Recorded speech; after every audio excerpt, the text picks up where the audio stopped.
We are here to assess the damage that was caused on this very prestigious infrastructure of the expressway and the railway stations, from the Syokimau railway station to the stations at Pipeline, Embakasi, and one more. That is Tobias, what's that?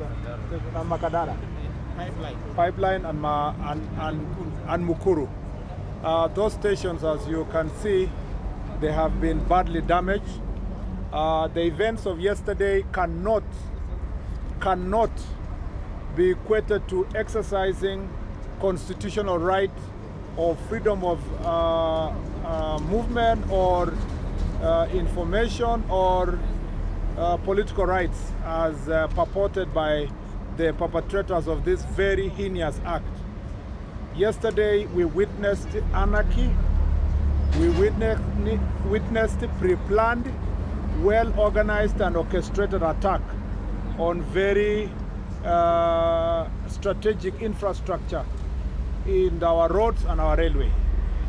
If you see the manner in which the attacks were done, the people who came here were prepared. They came with equipment to be able to cut copper wires. They came also knowing where and what they were going to target and where they will inflict the highest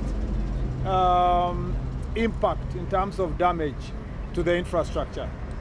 I want to tell the nation that from the Ministry of Roads and Transport, we are disappointed with the organizers of yesterday's mass action as was announced.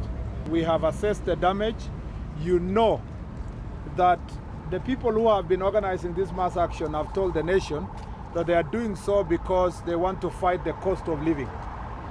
But the damage only done on the expressway could be anything up to, for that short period of time, could be anything up to $5 million.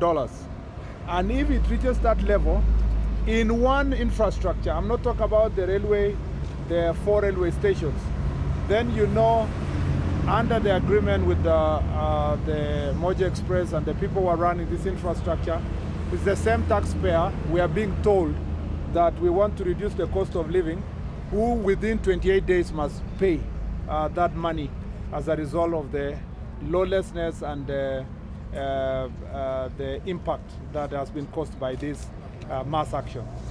I want to say this from our ministry. First is that we've come here to assure the investors of this very important project that the government of Kenya is going to do everything humanly possible to make sure that we bring all the perpetrators to justice. Fortunately, most of them were captured in camera, in the CCTV cameras that were here. We have the footages. The police have arrested not less than 50 people in relation to the acts that happened here yesterday, but you know we had almost 2,000 people operating from here. We will do everything humanly possible to ensure that each and every mandamano and mass action and criminal who was here yesterday is going to be brought to justice. From the roads and infrastructure and transport sector, we are going to give maximum support to the security team to make sure that we identify all those who perpetrated this heinous act yesterday. As per the agreement we have on Moja Express, the people of Kenya, the taxpayer, is going to pay for this damage. We will not allow the already overburdened Wanjiku to pay this on their own.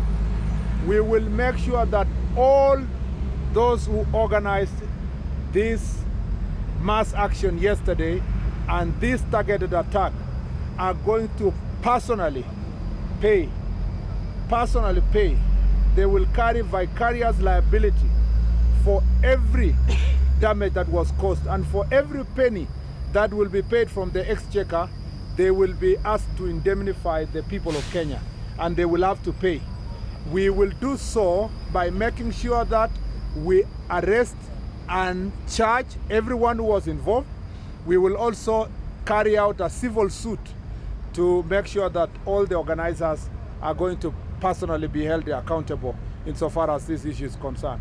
The President of this Republic and the Cabinet will do everything possible to make sure that this behavior is brought to an end and everybody who perpetrated these acts is brought to justice. And I want to say that those who are even planning to repeat these acts, they will meet the full force of the law.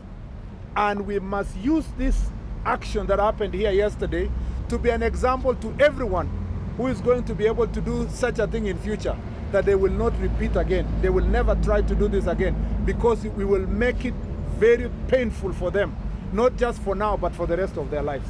And the government is capable and able to do this if we are going to make sure that we are going to protect the property of the people of Kenya, the business of people of Kenya, and also the lives of the people of Kenya. I thank you very much for all the support you've given us. I want to congratulate the police.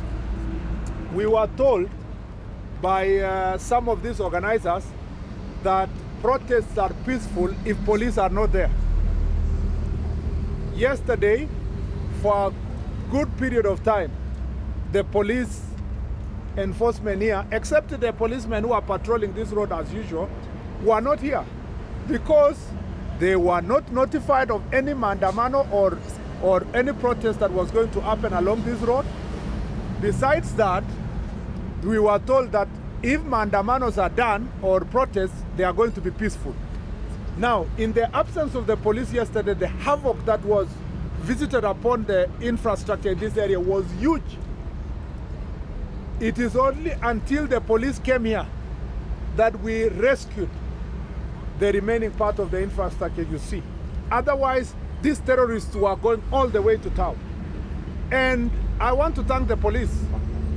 And we must give them maximum support to make sure that going forward, such an act will not happen. And therefore, if we smell any possibility of anything related to this kind of actions, we want to tell our policemen we will support you 100%, and we want to ask our police officers and the Inspector General of Police to at any given time deploy maximum number of police required to deal with this kind of acts, because as a country we cannot allow ourselves to suffer.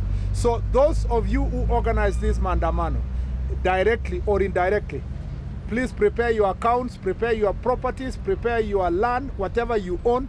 We are going to make sure that you pay for all the actions and the damage that you caused on this very precious infrastructure.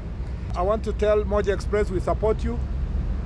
Today, the government of Kenya lifted the ban that was on PSV vehicles using the expressway.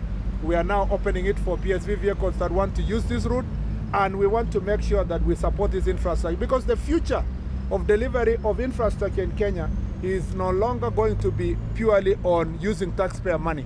We can use private investments like the Moja Express to do PPP programs that are going to protect the people of Kenya.